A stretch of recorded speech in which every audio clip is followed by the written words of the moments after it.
নতুন রেকর্ড জিতু দিতিপ্রিয়ার। যতই মান অভিমান থাক, তাদের বিয়ের পর্বের প্রোমো আসতেই সুপার হিট, পুরো ধামাকা যাকে বলে। আর এখন তো প্রায় 6 মিলিয়ন ভিউজ। হিন্দোলের সাথে আসলে বিয়েটা হবে না, অপর্ণাকে সিঁদুর পরাবে আর্য। আর বেশি দেরি নেই, যেভাবে টিআরপি বাড়ছে তাতে খুব তাড়াতাড়ি প্রথম তৃতীয়তে জায়গা করে নেবে। আপনার কি মনে হয়, বাস্তব জীবনে তাদের সম্পর্ক ভালো না হলেও পর্দায় তার লেশমাত্র ফুটে উঠছে না? একেই বলে হয়তো পেশাদারিত্ব। কিছুদিন আগে ধারাবাহিকের আর্য আর অপর্ণার প্রপোজাল পর্ব বাংলা সিরিয়ালের সেরা প্রেম প্রস্তাবের পর্ব হয়ে উঠেছিল।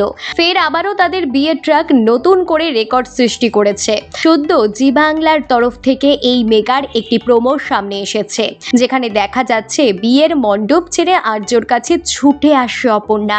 আর এই প্রোমো মাত্র 1 ঘন্টায় মিলিয়ন ভিউজ ছাড়িয়ে যায়। চিরদিনই তুমি যে আমার ধারাবাহিকে বর্তমানে প্রতিটি এপিসোডে টান টান পর্ব চলছে। আর্য আর অপর্ণার মাঝে এন্ট্রি হয়েছে নতুন চরিত্রের ডাক্তার হিন্দোল মিত্র। সে অপর্ণার বাবাকে চিকিৎসা করে সুস্থ করে তুলেছেন। শুধু তাই নয়, তার নম্রতা, ভদ্রতা, আচরণ মন জয় করে ফেলেছে অপর্ণার বাবা মায়েরও। হিন্দোল মিত্রের চরিত্রে অভিনয় করছেন মৃত্যুঞ্জয় ভট্টাচার্য। চিরদিনই তুমি যে আমার ধারাবাহিক এখন টলিউডে ভীষণ জনপ্রিয় দর্শক মহলে। ধারাবাহিকে দর্শকের মধ্যমণি হলেন আর্য আর অপর্ণা। তাদের মাঝে বারবার যারাই এসেছেন তারাই চক্ষুশূল হয়ে উঠেছেন। এদিকে হিন্দোলেরও অবস্থা তাই। এদিকে গল্পের মোড়ে হিন্দোলের সঙ্গে অপর্ণার বিয়ে ঠিক করেছেন সতীনাথ। এই কথা অপর্ণা জানা মাত্রই আর্যর কাছে ছুটে যায়।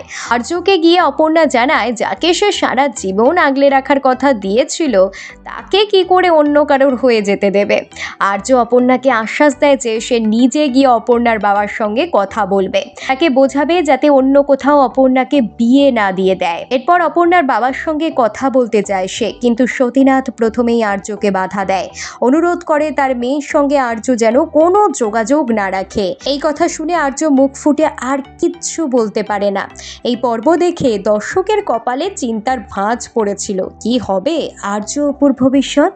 চিরদিনই তুমি যে আমাদের হাত ধরে বহু বছর পর ফের পর্দায় ফিরেছেন দিতিপ্রিয়া এবং জিতু কমল।